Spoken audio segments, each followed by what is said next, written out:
खबर शामिल करते हैं बुरेवाला से। बुरेवाला म्यूनसिपल कॉरपोरेशन की गफलत और सुस्ती का ये आलम है कि बुरेवाला म्यूनसिपल कॉरपोरेशन के अकम में निकासी आपकी नालियों से निकाले जाने वाला कीचड़ के ढेर बुरेवाला म्यूनसिपल कॉरपोरेशन का सफाई अमला उठाना ही भूल जाते हैं और कई कई रोज़ कीचड़ वहीं पड़ा रहता है। कीचड़ के बाद दुकानदार तो परेशान होते ही हैं, मगर इन दुकानों पर आने वाले ग्राहकों को ज़्यादा परेशानी का सामना करना पड़ता है। दुकानदारों ने मीडिया की वसासत से आला हुकाम से मुतालबा किया है कि बुरेवाला म्यूनसिपल कॉरपोरेशन के अकम में निकासी आपकी नालियों से निकाला जाने वाला कीचड़ बरवक्त उठाया जाए और यहाँ मुस्तकिल बुनियादों पर रोज़ाना की बुनियाद पर सफाई की जाए।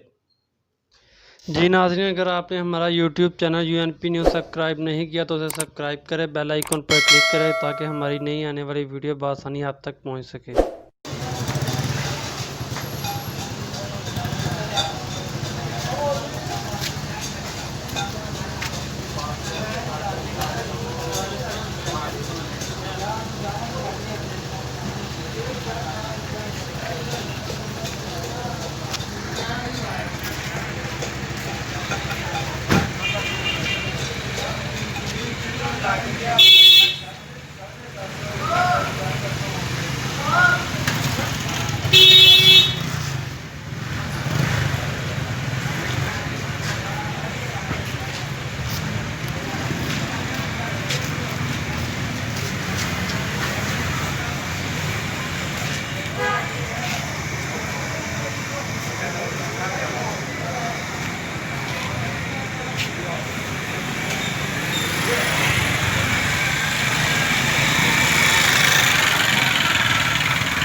बनाओ।